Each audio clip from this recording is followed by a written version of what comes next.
Oh, and welcome to My Xbox and Me, episode 95. We're so close to 100, it's ridiculous. I am one of your hosts, MC Fixer, alongside my Spanish meatball, Joseph. How are you, sir? I am doing pretty good. Still the people's champ from what I remember. Okay. Yeah, I've had some challengers. Am I scared? Sure. So, who are these challenges from? What's going on? Crushnik Games over on Twitch, he's challenged me. I don't know what the terms are, if we're gonna play any nerdy MOBA games or whatever. More than likely with Crash, he is a nerd and he does play MOBAs. So I'll be like, whatever, you could be those people's champion, You are a champion for those people, and we over here at My Xbox and Me don't respect those people. I joke, I kid. So, Joe. Yeah. So you've been okay. I have been out of the country. I've been out of the UK, out of England for a week. I have been in Turkey. Gobble gobble. Everyone warned me off for Turkey. Everyone's like, "Oh, don't go Turkey. There's terrorists. Don't go Turkey. Something's going to go wrong." Turkey was beautiful. Okay. It was beautiful. Beautiful country, amazing people. It was just a really great time. Honestly, I cannot talk about it more, which I will be talking about it more on a different podcast, so you'll get more information there. But this is My Xbox and Me. This is our Xbox podcast. It does come to you every single week. Rain, shine, sunshine, or if I've just hopped off a plane literally hours before, like today. I literally just got off the plane and we are doing this. So you are welcome, everybody. You can find us on iTunes, My Xbox and Me, YouTube on MC Fixer, and all those other places. Be sure to rate, share, review, all that good stuff. If you do want the show early, you head over to patreon.com/MCFixer. And with this whole YouTube apocalypse, I'll be honest with you guys, kind of need you even more. So if you don't know about this whole YouTube thing, like Joe was just filling me in, every video is getting demonetized. So if you like content, go support your local creator. Yeah, seriously. But yeah, apart from that, we always start with what's in your box. So Joe, what has been in your box this week? What have you been playing, my friend? Ooh, boy, let me tell you something. It's been a good week for games. I'm glad. I've done a lot of hands-on impressions of things this week. Not a lot of news, but a lot of impressions. Okay. Playing Rainbow still. Okay, love it. So how, obviously, been like I said, been in Turkey, so not played any video games, but I'll talk about that in a second. But how are you still finding Rainbow? Are you enjoying it? Oh man, I love it. And it sucks because other games have come out, and so I need to divide my time somehow. Yeah. So I'm like, I like this a lot, but I want to get back to Rainbow. So I haven't played Rainbow since Sunday, and I just need to go back. So did see Sunday happen, do you know? Not that I'm aware of, I'll be honest with you. God, you're rubbish, ain't you? Meant to be my I don't know, brother in arm or some crap. I don't know. I'm too tired to make up puns and things right now, I'll be honest with you. Well, you know why I couldn't partake in the sieging? Go on, hit me. I was playing another game. Another beta. Call of Duty? Call of Duty. I got that COD mod Dub 2. And okay. How was it? It's a game. It's a video game. It's a video game, definitely. Yeah, it's definitely one. No, you don't like it? It's weird because we've been wanting the game to go back to basics, no wall running, no flips and shit, whatever, robot dogs. And I just felt like there's better games than this out now. Like while I was playing, I was like, in the land of Siege, in the land of Overwatch, these games that are always evolving over even the months, that I don't know where this game fits anymore. So a Call of Duty basic, you're gonna get your map packs and that's it. It's not like Siege where I feel like the community does have a real big impact on how that game's developed. Yeah, it was fine. It was a beta. Yeah, it was a beta, and I know things are gonna change. Just the things I didn't like were the TDM maps were horrible. Okay. There's a game mode called War, which is similar in to a that. World War game. No way! I Nice, don't believe dude. you. I I don't know believe you. There's no way. No way it's on that. actually the Treaty of Versailles, and you're diplomats, and you're trying to go back and forth. Anyway, and so in this game mode war, it's kind of like Rush in Battlefield 1, where you're Okay. just trying to push the people off the map, the defenders off the map. This one has different objectives, which is cool. You're not just blowing up things. Yeah. But the issue with it is the map is so restrictive. There's no way of really flanking your enemies well, whether you're on offense or defense. It's just a constant battle on the front lines constantly. And what it becomes is like there's a part where you have to build a bridge as the allies, and Okay. it's a no man's land. You enter that area to build the bridge, you're dying immediately. And so what the game becomes into, because everybody cares about their kill death ratio, nobody goes into that zone. Everybody's just taking pop shots at each other Oh yeah. and not actually playing like the objective. And if you're off offense, the mission is to get the Germans to, kill them all, and so that you could build the bridge. And there's no way of flanking the enemy, because once you go into their territory, you have 4 seconds, or else that invisible barrier kills you. So Okay. yeah, that part I found really annoying because nobody was doing the objective. And then there's a part in the defense when you're the Nazis. You guys have your tiki torches and everything, and you just pop out of the zone and bam, headshot. It's like you're immediately getting spawn camped. And I'm like, to be fair, would you not agree that the people that are playing this beta are the hardcore of hardcore Call of Duty players? So they will be the kills are going to be more frequent. Yeah, that's what I was thinking too. I was like, maybe it's because I'm dog shit, right? Of course. Yeah. So I then started playing Domination and Hardpoint, and it's this map where this map was fucking awesome because the game, like, instead of you just picking your weapon and you're going, you have different classes. Like you have a rifleman or infantry unit. They're all about automatic rifles. You're airborne. They have submachine guns. Yada yada yada. Yeah. And there was a part of the map for everybody. So, like, if you're a sniper, like you're out in the long plain fields, you're trying to shoot at heavy infantry or people trying to flank. If you're in the no man's land as well, you're sniping and you're shooting at each other. If you're in the trenches, you're using submachine guns and shotguns. So when you're dying, it makes sense because I'm like, oh, wrong class. I shouldn't be in the trenches with an M1 Grand. Got ya. Yeah, so that map was amazing because my deaths made sense. People were playing the objective. It was fun. When it came to TDM, it was just these really small maps. The respawns are kind of a mess. People are spawning everywhere. Wasn't fun. War just felt restrictive and bad. Domination, though, felt real fun. It was actually really awesome. One out of, what was that? 1 out of 4? 1 out of 4 modes? Two out of like 6 modes. Okay. I really liked, right? I think it's around there. They had a lot of modes. Okay. They had a lot of modes. So not a day one for you, I assume? So I was really pumped, right? I was like, I'm buying this. I'm buying the $100 edition because like World War II, Call of Duty, dude. I've been a Call of Duty player since Call of Duty. So I've been Call of Duty player since Thank you. the original, no problem. Since the original on PC. Yeah. And when I heard they're going back to WW2, I was like, oh shit, this is why I fell in love with modern day history. Give me all, here's all my money. I downgraded to the $60 edition, and I'm a little bit more apprehensive. I'm assuming you're playing on Xbox? This one I was playing on the beta was only on PS4. Yeah. But are you buying it on Xbox or are you buying it on PS4? No, I am buying it on the Xbox. All right, smart man. Yeah. But with that said, I'm a little bit more apprehensive. Just gonna. When I went to like cancel the pre-order and put it down below, the lady goes, "Yeah, you're not the only one that's been doing this. Beta's not getting the highest of reception." So that's interesting. Yeah.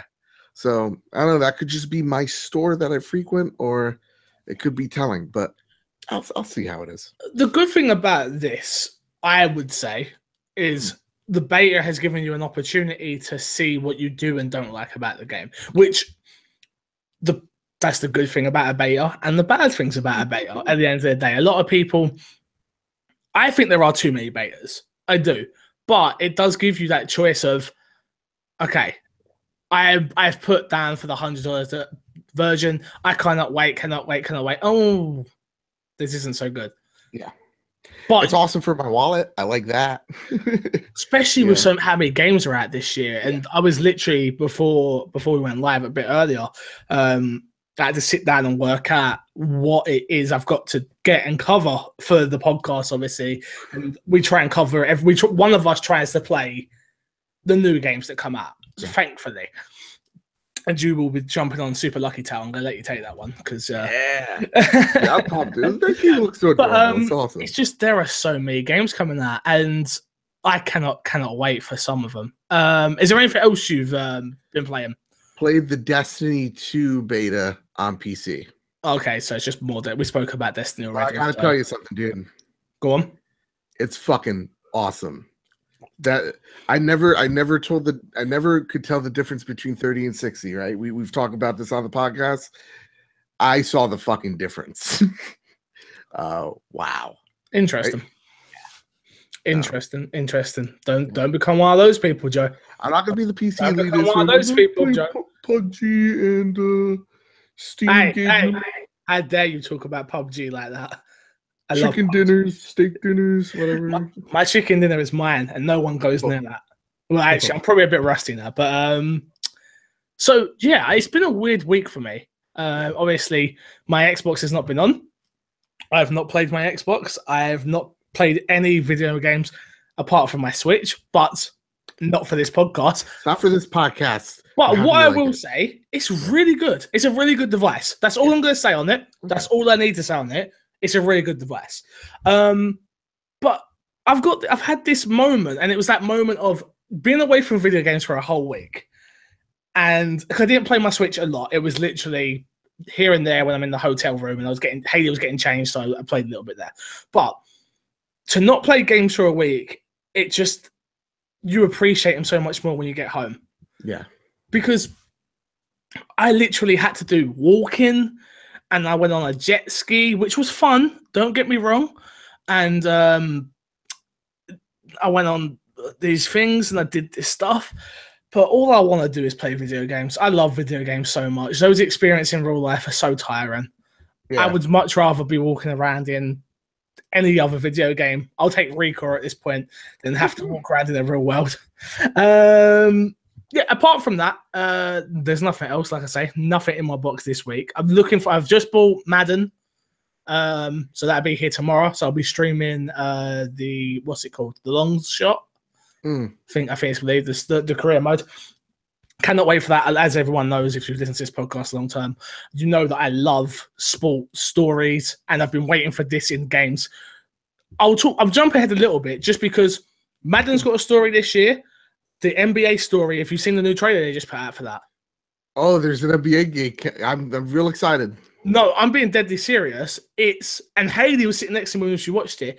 It's GTA. It's the GTA of a sports game. It's open world. No, it's open world, and you buy your clothes, you get your haircut, you walk around this open world. I cannot wait. You go to the gym and do the workouts. I'm pumped. I'm going to be serious. I don't know why. I don't like going to real gyms. Look at me. But fake gyms, I'm all over. And I look stick up, and I look stick down. I cannot wait, honestly. Yeah. Cannot wait. Is it like CJ from San Andreas? Like you go to the gym once and you're super buff? I don't think so. This is... that was the best GTA, and I don't want to hear anybody else talk nonsense. GTA 5 is the best GTA, but sure. Nope. Let's talk about topic of the show this week. Okay. And I forgot to say this episode is brought to you by Mike Lynch also. And Bad Bit Games, of course. There you go. See, doesn't it sound a lot better? Sounds a fucking lot. I'm not getting into it. Topic of the show this week. A story come out while I was away, which was from Polygon, which is following several delays. Microsoft admits that Crackdown 3 was announced too early. which sprung a thought in my head, but let me read the rest of this story. Crackdown 3 was announced way back in 2014, only a few months after the Xbox One was released. However, just recently, the game was delayed until spring 2018. Now, Microsoft says it made a mistake in announcing the game as early as it did. In an interview with Polygon, Microsoft Studios publishing general manager Shannon Loftis said that, in her opinion, the game was announced prematurely. She remarked that it's been more difficult than anticipated to get Crackdown 3 free game modes up to a high quality. And the quote here is, "We definitely underestimated the challenge of making sure the quality bar of all 3 modes was high. And it delivers on what we want it to deliver on." She explained, so, and end quote.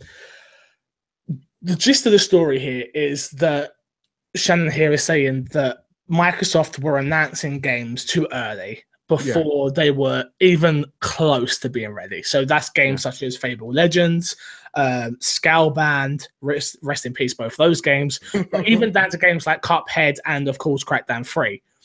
And that sprung a thought in my head, which is, what is the perfect time to announce a game, is what I'm saying. So I love what Bethesda did with Fallout. It was announced and it was here. But to be fair, you can do that with a Fallout. You can do that when you're Bethesda. Not every game has that marketing push.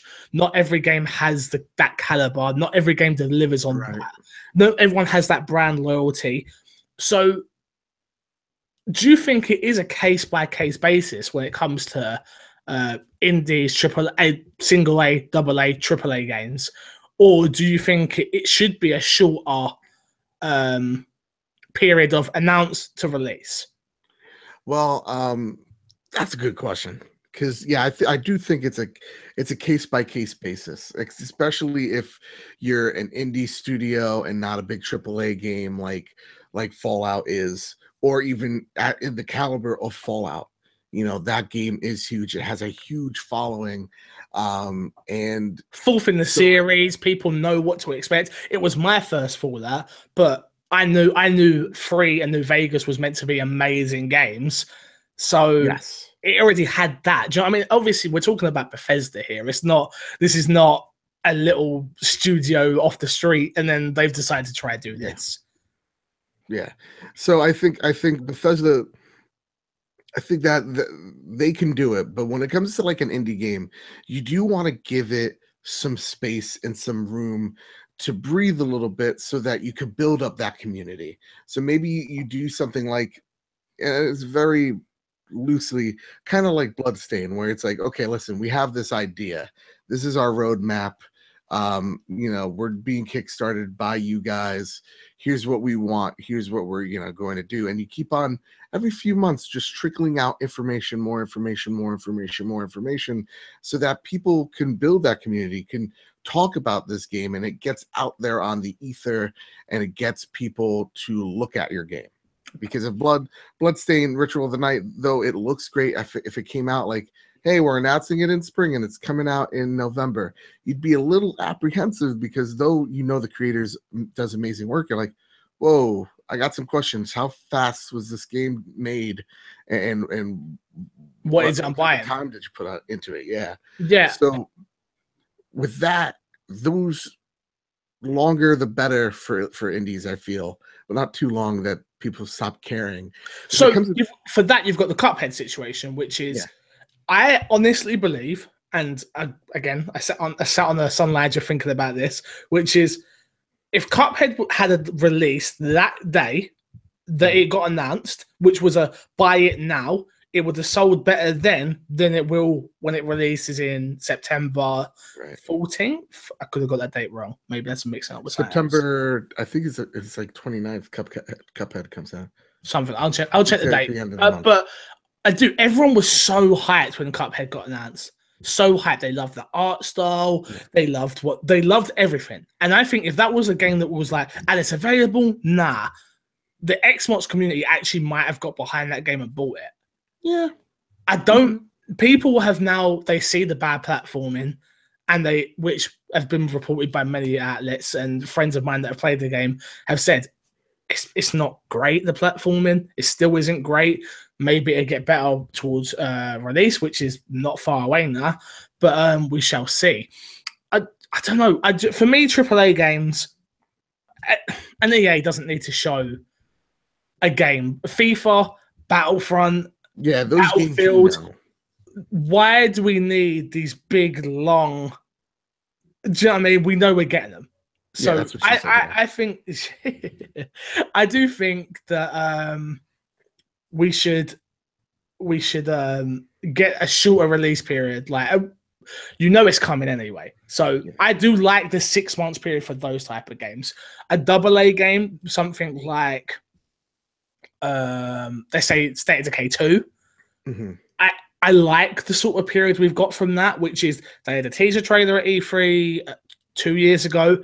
Then this year they had the proper trailer showing you what the game is, and then the game's out in 2018. I don't think it's been overshowed. I felt like that's been kind of perfect of it's announced, you're getting it. Now let me show you what I'm trying to sell you, and then let's pray, and I do seriously pray because I cannot wait for that game, that it hits in 2018, early 2018, I believe.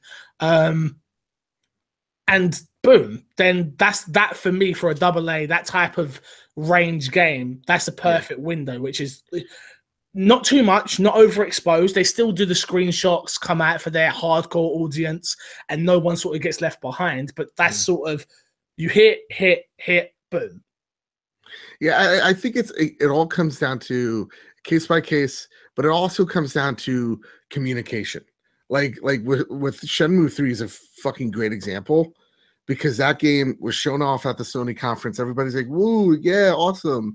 And then you don't hear about it for a long ass time until you see a trailer and everybody looks like they have no emotions on their face, and everybody just kind of turns and goes, "What the fuck is this?" Yeah, you know, because nobody's been talking to you for so long because they're hard at work. It's just a little high work here helps and builds some hype up.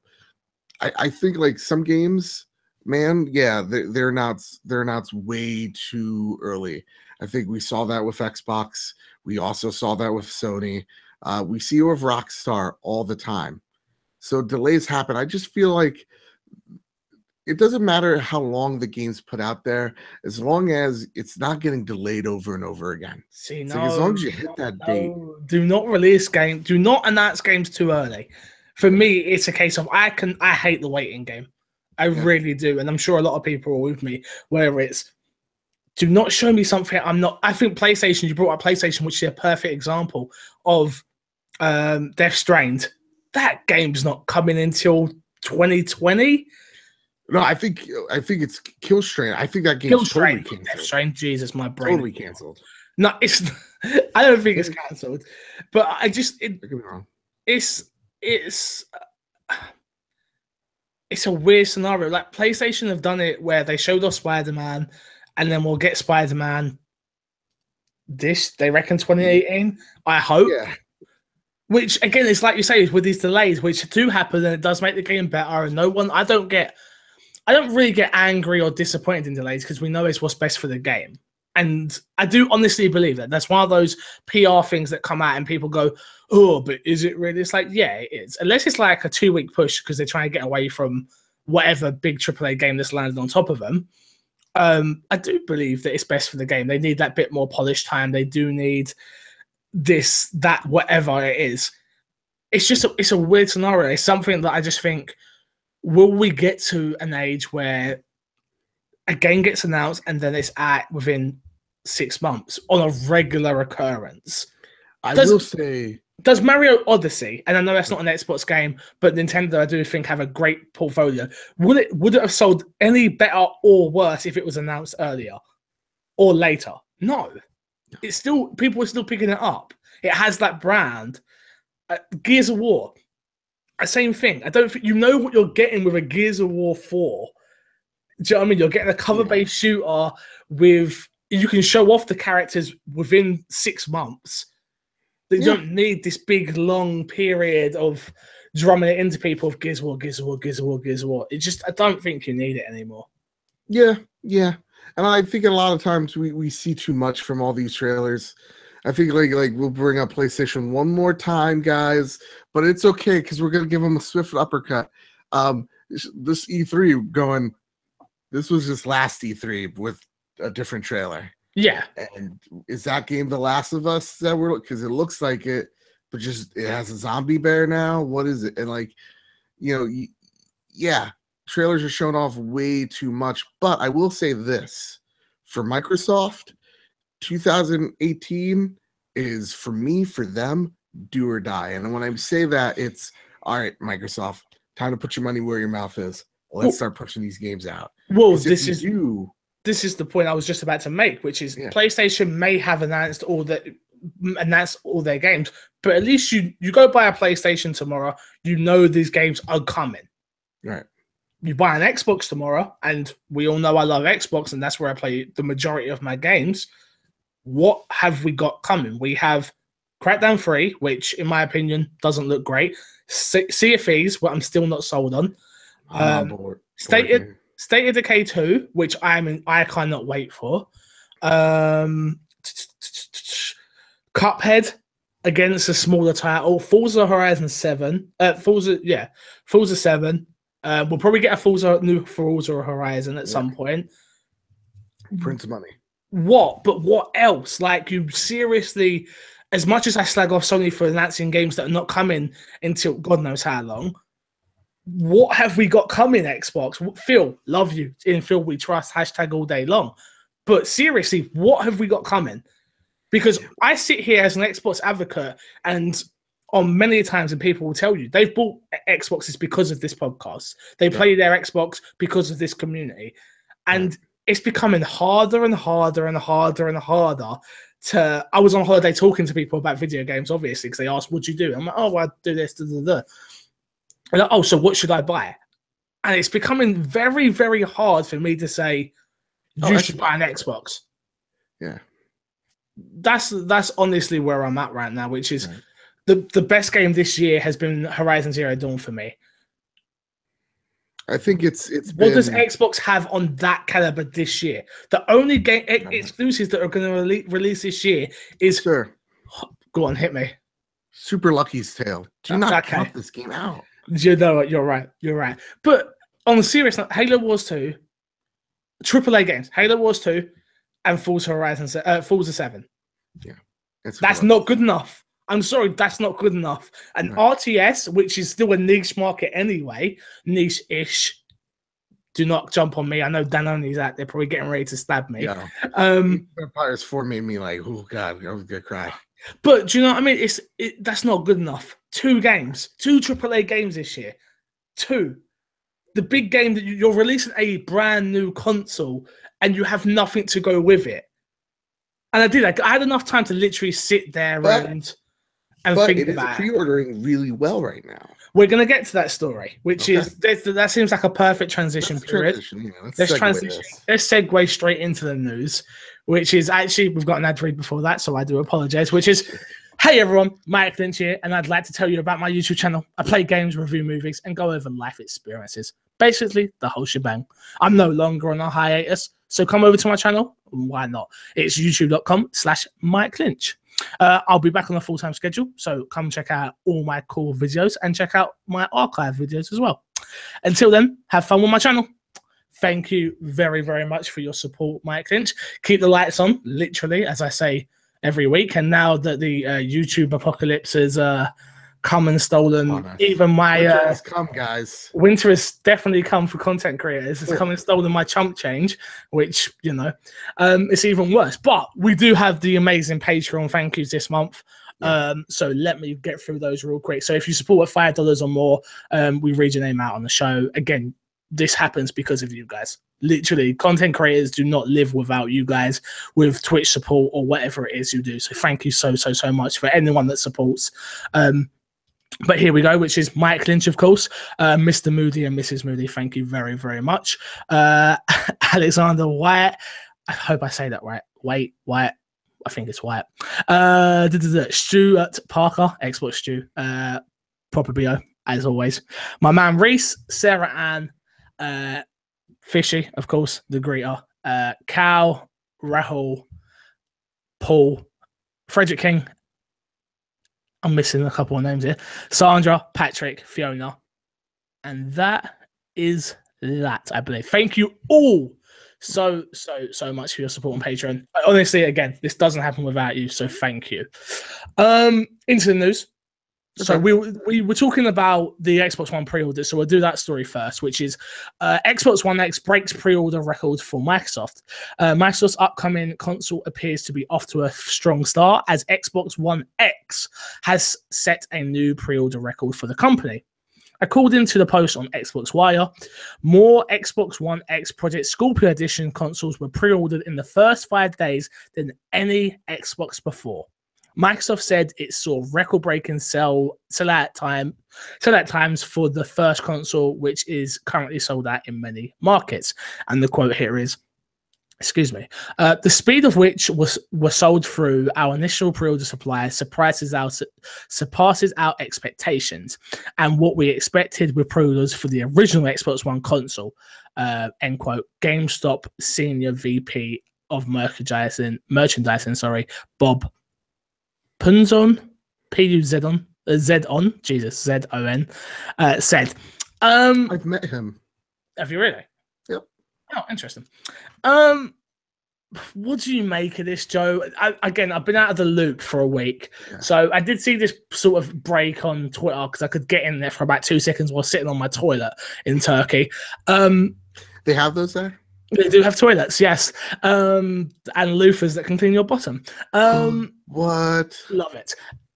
I don't trust that. I don't trust anything squirting anything in my butt. What do you make of this? Do you think this is PR talk, or obviously I saw it done really well on the Amazon list as well? It was above the PS4 Pro. Yeah, but a new console should do well, right? Yeah. I love blind fanboys of any kind. Oh, PlayStation also. Oh, Xbox. Best. Because you're like, look at you, Sony ponies. We outsold you guys. And then you got like, it's not about graphics until it was about graphics until, you know. And then I'm like, okay, hot take here. Sure, yeah, you should be outselling a product that has been out on the market for almost a year. Yeah. That should be, no brainer. Yeah. No brainer. I award you no points. You should. It's not like I expect, like I said this on the PlayStation podcast.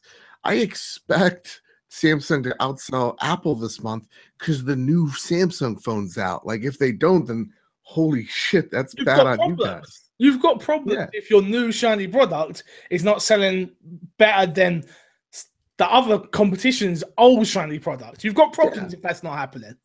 And so when they go, this is our highest pre-order ever, and I'm like, okay. I mean, first off, that's good news. Congratulations. 100%. Awesome. This means this product is doing better than what I thought, what we thought. 100%. Awesome. And that's good news. And I don't want to underplay that at all. No. But duh. Like people are like, how can I be so whatever about it? I'm like, look at the Xbox One's launch. The original. The worst. It was horrible. The worst. And, you know, you saw them backtrack on their message because that thing was getting no pre-orders. Remember, PlayStation 4 was sold out in minutes, and the Xbox One was still pre-orderable.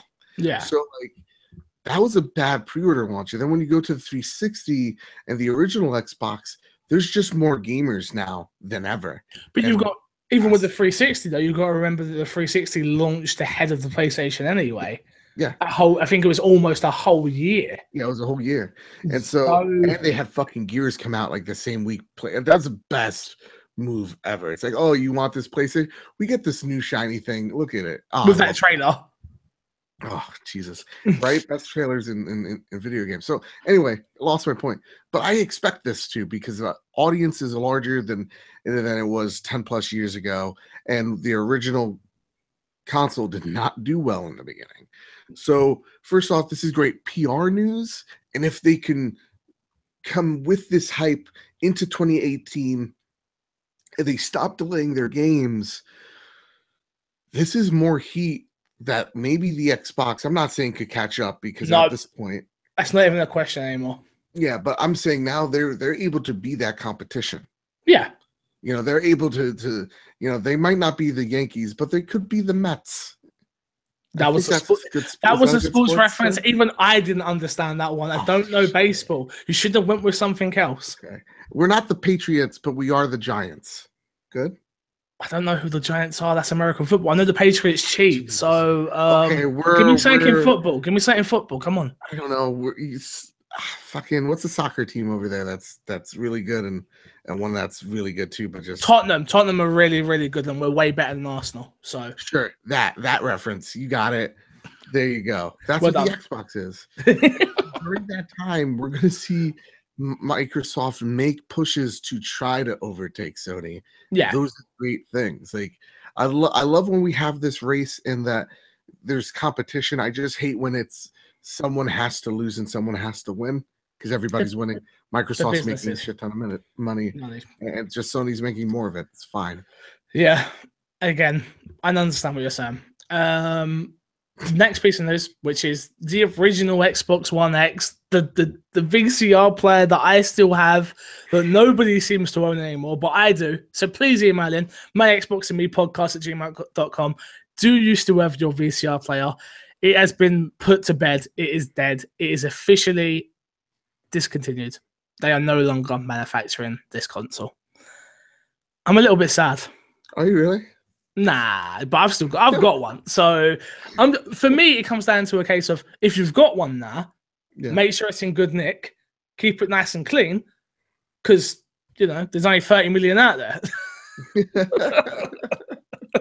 Dude, this is Microsoft moving in the right direction. Obviously, this was always going to happen. It comes to little to no surprise, but Microsoft has now officially confirmed that it has ceased production on the original Xbox One model. A spokesperson told the Rolling Stones that it stopped making the original Xbox One models last summer when the Xbox One S came out.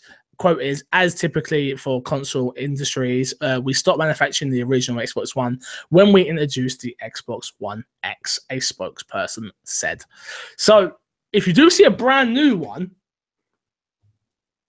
they're still not worth anything. I'm sorry. No, I'm not going to lie to you. Sorry. I'm really sorry. I was trying to give you a little suspense there and be like, you should buy it, but don't. I wouldn't. Yeah. Actually, I want someone out there.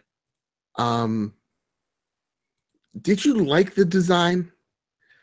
And how? Okay, so no. So when it was originally showed, I had no problem with it. Oh really? Oh, I didn't have no problem with it. It looked fine. It looked sleek. It was black. I love black consoles because they just fit in perfectly with my home entertainment system or wherever it is under my telly or whatever. I had no problem with it. A lot of other people had a problem with it, and then that sort of was a knock-on effect where I was like, oh, yeah, it does look like a VCR player. Oh, yeah, the Kinect does suck.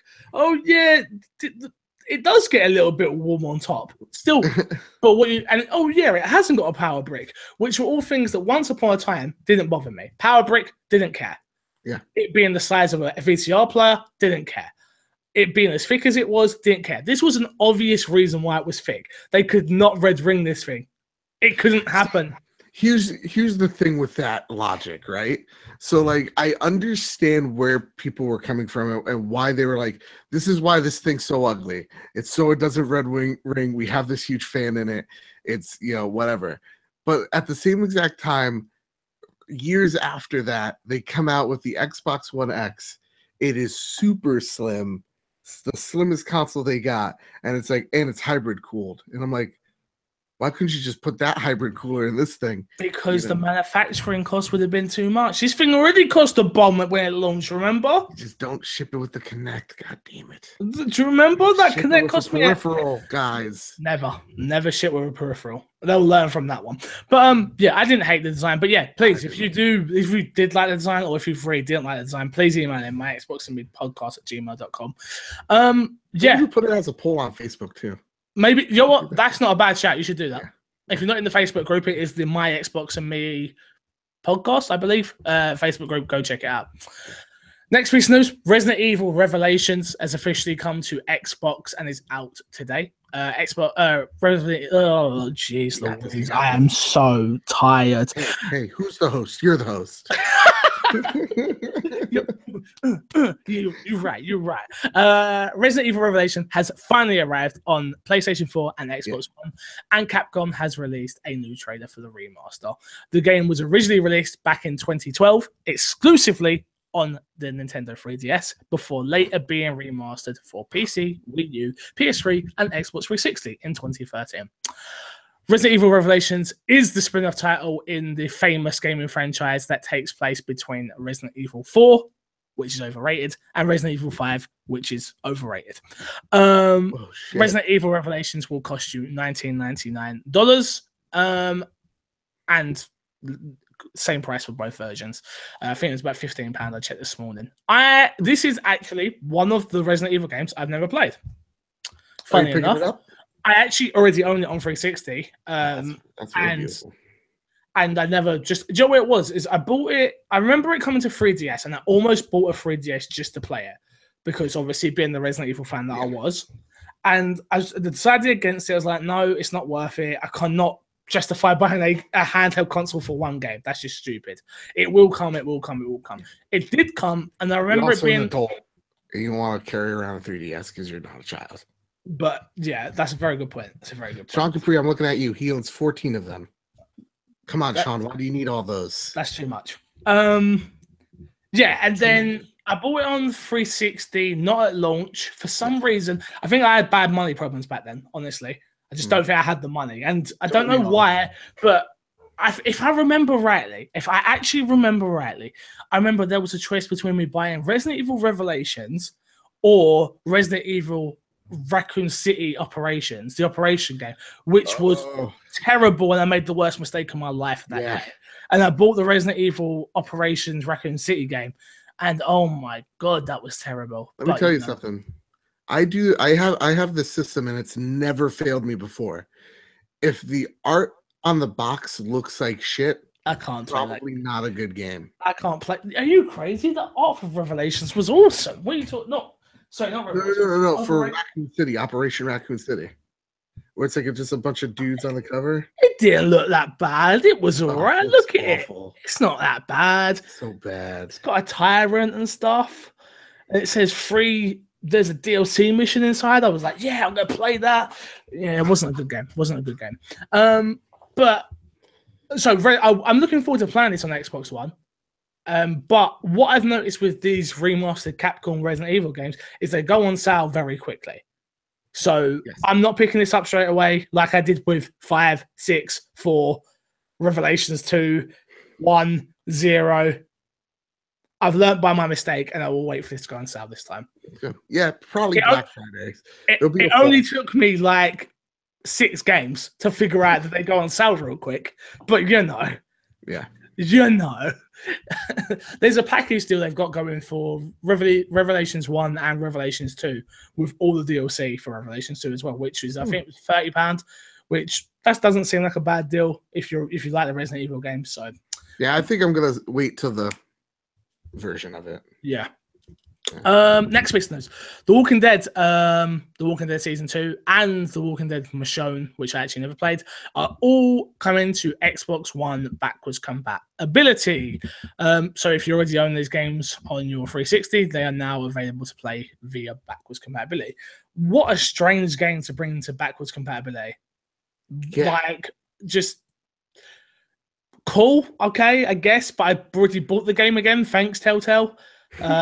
Because I needed that for my save to come over with me for season 2 and 3 at the time. So it's like, oh, okay, cheers. Thanks for now letting me have it for free when I've already bought it again. Cheers. But yeah, sure, why not? Cool. Next piece of news, which is Power Star Golf will be free via Games with Gold in Japan from September 16th. You may think to yourself, Corey, Fixer, whatever it is you may call me, Fix, Sexy Man, Beautiful Man, Chocolate Man, whatever it is. Why are you telling me about Chocolate Man? You know that.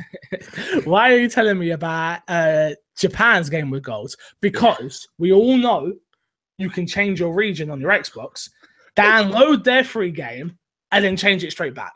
Oh boy. So I'll be reminding you guys on the 16th to do this, but do this because I did this with Zoo Tycoon and I never played the game, but still I have it for free. I have a really bad thing when I say for free, actually. Again, don't like saying for free. We pay for Xbox Live. It's not free. It's not free. It's not free. No, it's not free, but it's just say it's part of the subscription. That's fine. Sure. That's absolutely fine. But I hate the argument because it's like, all right, we're you know, it's like saying like this color is black. No, it's onyx. You know, it's like, okay, we get it. It's black. No, it's not free. And if it's onyx, it's onyx. And if it's black, it's black. It's two different things. 4A Games spoke about the Xbox One X's power again. This is the development team working on Metro Exodus, which we were all blown away by at E3. Yes. Looked awesome. But while speaking to official Xbox magazine, OXM UK, in the October 17th issue, 115, 4A Games oh my God, I'm in a bad way today, people. I should not have done this show while being this tired. Executive producer Jonathan Bloch praised the hardware of Microsoft's upcoming console due on November 7th and explained how the footage was crafted by the development team. The power of the Xbox One X will allow to ensure the game looks amazing. The trailer was recorded in-engine from a gameplay sequence players will find later in the game. We remove things like HUD and quick-time event prompts, which that's really interesting. Yeah. That they remove not so much the HUD, because a lot of games do this, that you remove the HUD but the QuickTime events I've never actually noticed. I didn't realize they were QuickTime events. Makes sense. And it makes it why that game looks so goddamn gorgeous. But I don't know. Maybe I should start playing with HUDs off a little bit more. You know what? HUDs never bothered me too much. HUDs only bother me when they're shit. So, like Mass Effect Andromeda. So yeah, I don't know. I'm now thinking about it. It does give the game that more cinematic effect. It does, definitely. I just like to know where shit is and how much health I got. If you could control what's on your HUD, that'd be even more. You know what would be a cool feature? If your left and right stick could control the left side of your HUD and the right side of your HUD, and you click them in to get them to come up and down. Something like that.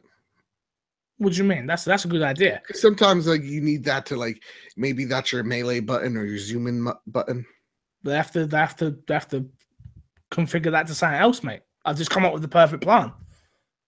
When you've got ideas like this, poked a flaw in that perfect. No way, no. There's no such thing as poking holes in my perfect plans, mate. They are all perfect, especially when I'm this tired. All perfect. Oh boy. Who wants to get high on some smoky sticks? What's the next story? Next story is Bethesda developing a Game of Thrones video game? Question mark. Probably not. But Bethesda, a studio that is no stranger to open world RPGs, may be developing a title based on the popular Game of Thrones franchise. A page spotted on Target's website that said Bethesda Games of Thrones, which could have quite easily been a mistake, I'm going to be honest with you. While this should be taken with a grain of salt, it's interesting that a well-known retail chain would have this on its website. Cole, I don't think it's true. Maybe. No, Target has come out. There's been an update. They said we fucked up. There's no game like this. Oh, okay. I did not see that. So you could have. With that said, Corey, I got a question for you. You never call me Corey. That was strange. Okay, hit me. My chocolate. What was it? What was it? Did you say? Chocolate man. Oh, my chocolate man. Or you could just call me a beautiful chocolate man. Oh, beautiful chocolate man. I have a question, a quandary for you. Where the hell did this podcast go this week? I don't know. It went awfully into one direction. So, if I don't know how big of a Game of Thrones fan you are, but absolutely none. I watched the first 3 seasons. I watched the first 3 seasons. I didn't make it to the Red Wedding, and I was falling asleep every time watching it. I literally, me and Haley watched it, and we tried, and we tried, and we tried, and we kept watching, and I was like, all right, this is interesting. Just start at season 6 but again. not We'll really. understand why it's so fucking good. I just don't care. Jon Snow, cool, whatever, mate. Don't care. Peter Dinklage, we get it. You're small. Ooh, Is he not small? he's actually quite large. CGI. Ah, that makes sense. That makes sense. I'm fucking with you. He's a bitch. Obviously. Show with you. I'm not that dumb. I'm not that sleepy. All right. Well, you sold me on that one real well. But no, yeah, no, not for me. Oh, damn. Dude, this season's got me pumped. A lot of people are talking about it. I'm seeing the tweets. Is it not? Don't you have to wait like 2 years for the next season or something? I don't know how we're gonna do that, or if is that actually fact? You have to wait 2 years for the next season. Probably, yeah. They start shooting in October, and some scenes they have to wait because of it's not the right season or global warming. If you believe that hoax. If you believe that hoax, you know. Yeah, but I'm excited.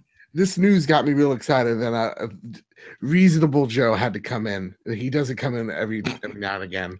And he's like, knock it off. They're not going to do that. It's too much of the same. But I have to say, if anybody should do it, it should Bethesda. 100%. No, Bethesda. If you understand, if you only saw what I saw last episode, it only makes sense. What, there was a blizzard or something, I'm assuming? No. Hey, I'm on form today, guys. I'm on form. I don't know about you guys, but this has been a good show. Thank you for watching. No, I'm joking.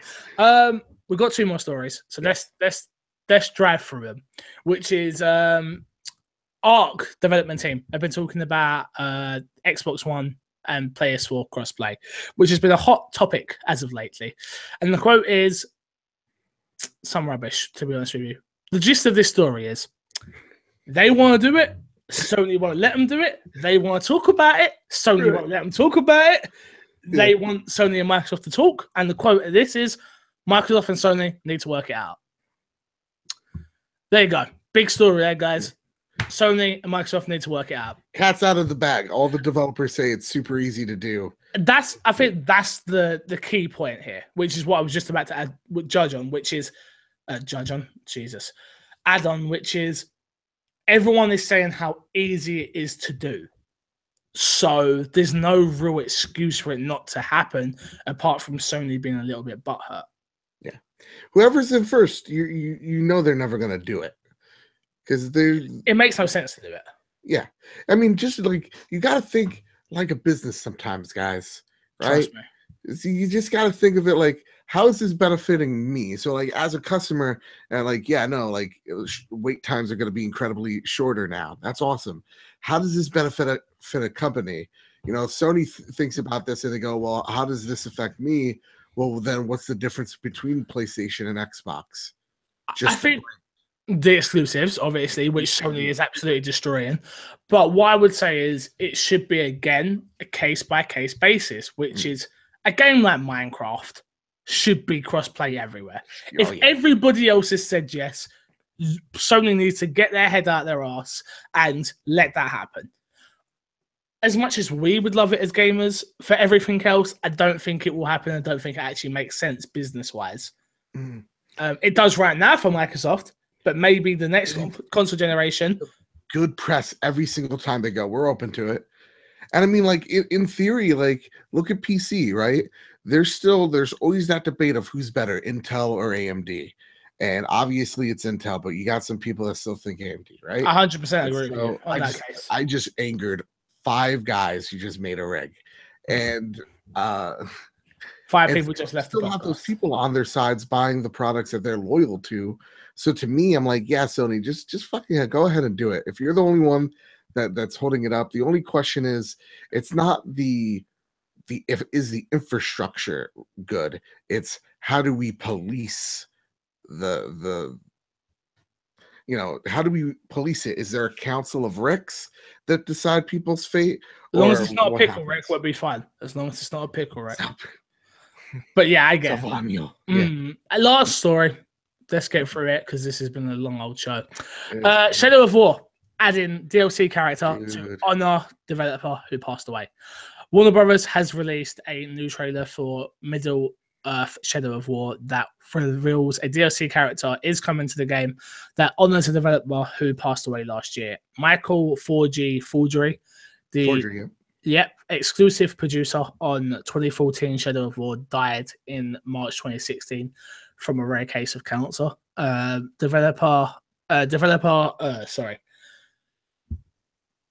team, Monolith. Sorry, the developer Monolith is honoring Forgery with a DLC character in Shadow of War named Forgery's Orc Slayer. He is described as an unstoppable warrior who saves Mordor's mightiest heroes at their moments of greatest need. Warner Brothers will donate $3.50 from every purchase of the character to Forgery's family through the end of December 31st, 2019. So, obviously, a sad story here, which is why we love video games, though. But yeah, and like it's so that beautiful. That you can do this for someone that meant a lot to a large. Obviously, our thoughts go out to the families, but the team can do this for him. The team can do it for their family. The team can. Warner Brothers are supporting the family. There's just a lot here. The video games, we all love them. They're all fun, but it's the stories behind video games that really mean a lot to me. I've met a lot of my friends through video games. Video games mean a lot to me, and stuff like this just touches me because you just think to yourself, life is too short, and the fact that we can come together as a community of people that love games and support a family by just buying this DLC. We still get our shiny new DLC character that's amazing, and it goes to a good cause as well. I'm all about this. Yeah, this is such a beautiful story, and I actually you called right after I ended this video because I just made it about this. I wasn't gonna make a video today, but I read this story and I was almost in tears because, we get and I've said some very passionate things about whole development teams, and it's easy to do that. It's easy to forget their people. Yeah, to forget their people and really ought to personalize a development team of the individuals, because each individual is giving you something, or is a part of this machine that is creating this world, this universe, these characters that you relate to, you see yourself in, and it's their hard work, their sacrifice, their dedication, and they're providing that for you.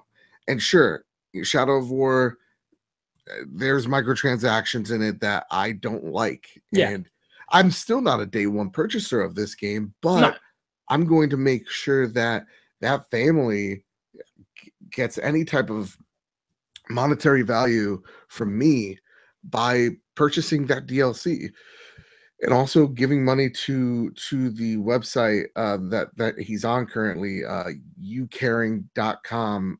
Search Mike Forgery, and they're saving up money to pay off for their kids like college, because the kids are like 14, 15, so they still need to go to college. So make sure you go to that website, you donate. But it's beautiful that he's affected so many lives, and to give him this thank you is the most beautiful thing. It's tragically beautiful.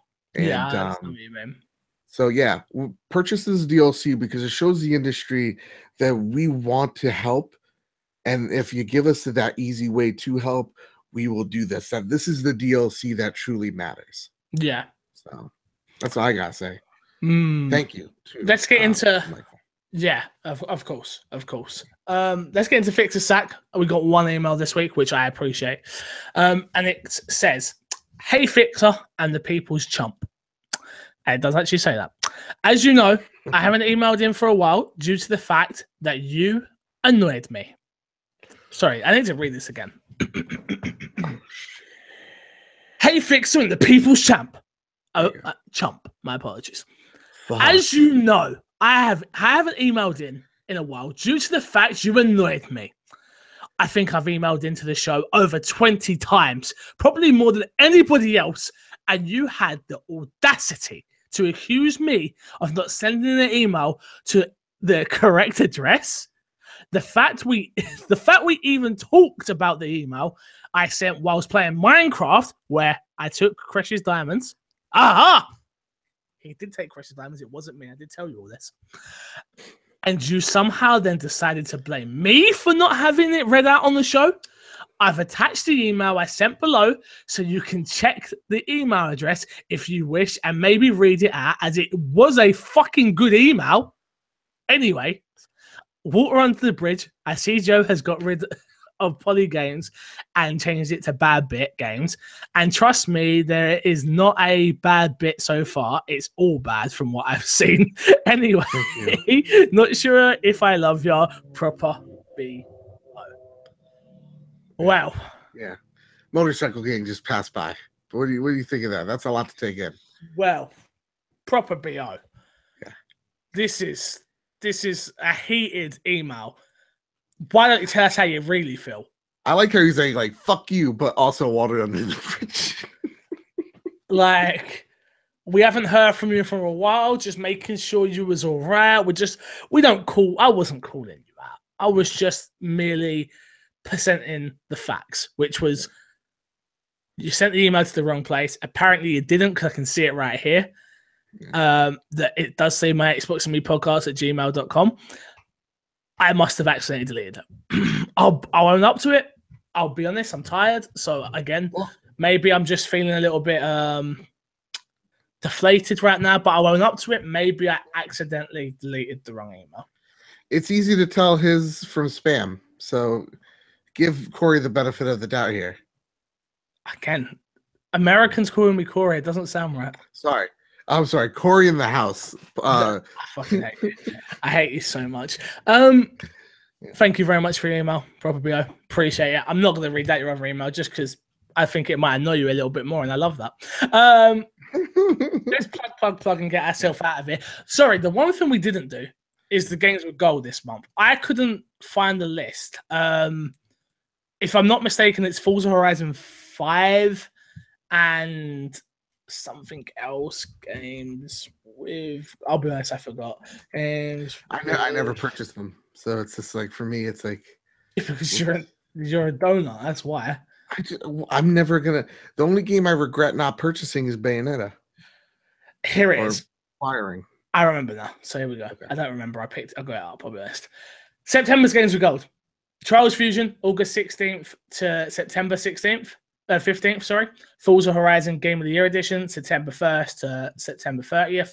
And Oxenfree, September 16th to October 15th. I'll do that one. That'll be my first game. Xbox 360. Okay. Horizon Thunder Huracan Rana, September 1st to September 15th, and Battlefield 3, September 16th to September 30th. And don't forget, obviously, Battlefield, dude, the best Battlefield. Your Power Star Golf. So, there you go. Let's plug, and get ourselves out of here, Jojo. All right. You want me to go first? Yeah, I end the show, mate. That's kind of what I do. All right. Well, here's the deal, guys. You could catch me at Bad Bit Games over on YouTube. Check it out. We've done some awesome videos this week. I'm super proud of. Again, if you want to hear more Call of Duty, my take on the PC version of Destiny. Also, we'll be doing a little video on Mike Forgery as well. And we're going to do some big things next week as well when Destiny 2 comes out. I'm so excited. With that as well, I also run a little podcast called The PlayStation Podcast. You can find it on iTunes. Right now, episode 7 is the most watched with over 200 views so far. Oh, lovely. So again, episode 7. It's so great to see how awesome and consistent our numbers are getting with this podcast and how it's climbing day in, day out, and all the great things I'm hearing. Because the best thing about the PlayStation Podcast is just like the Xbox and Me podcast, which is we call it how it is. We're not going to, jerk the invisible dick of Sony. We're here to tell it like it is. So again, really proud of the work we're doing so far. And I got some very big things to announce next week. That's for sure. Surprises. So proper BO isn't invited. Of course. Looks like Joseph buys views now. I love the chat. Obviously, head over to patreon.com/mcfixer. You can support me there. You can get the show early. You can get your name read out on the show. You can do all sorts of things. So go and do that if you can, and I'd appreciate it. This is my full-time work now. I do this full-time. Everything I make from Patreon goes back into the business, goes back into living, goes back into doing this. So if you can support, please, please, please do. Things are about to get a lot more special here. I'll be honest with you. Me and Joe are working on a few things. Not ready to announce anything yet, but we are working on some stuff. I hope you're going to like it. So Secret projects. A lot of hard work is going to go into it, but I'm ready. I'm ready for it, and I hope people enjoyed that. Apart from that, you can follow me on Twitter at MCFixer, Facebook MCFixer, wherever it is, MCFixer. Twitch, I will be back to my normal schedule this week, which will be lovely. I've missed Twitch. I've missed you, man. I've missed Twitch so much more than I thought I would. I forgot how much I love my community. The funny thing about the podcast community is the podcast community is very silent. Where we have our proper BOs, we have tech been around. There's some people moody. We've got our regular emailers, which I appreciate, and we get a few new ones sprinkled in there every now and then. But there's a core audience. But the Twitch audience makes me laugh because they just don't like me. I don't even understand why they come back. But the shits and giggles we have in Twitch chat, I've missed. I've honestly missed it. I forget how isolating the world can be when I'm always behind the camera, and going out in the real world and having to communicate with people, which I love doing as well as, is lovely, but I did miss everyone. So I can't wait to get back to Twitch tomorrow. I'll be streaming, like I say, probably Madden and the story mode. So if you're around for that, please tune in. And I don't think I missed anything. Until next time, I love you, leave you, and see you all later. I hope you're very happy we did get a show out for you on time still. Dude, this has been a great video. I can't wait for episode 100 when we'll do something real crazy. Yeah, I know what that is. You've overpromised something now, Joe. You've overpromised. See ya. Yep, see ya.